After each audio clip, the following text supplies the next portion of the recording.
উদ্ধারের জন্য ওই মণিপুত্র মধুমঙ্গলের সৃষ্টি হয়েছে। তুমি আমার আদেশ পালন করো, আমি অন্তর করে যাচ্ছি। কি করবো আমি?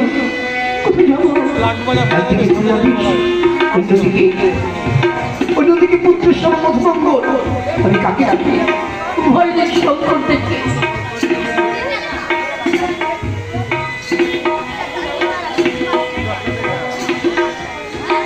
ভগবান, তুমি বলে দাও এখন আমি কোথায় যাবো? পিতা পিতা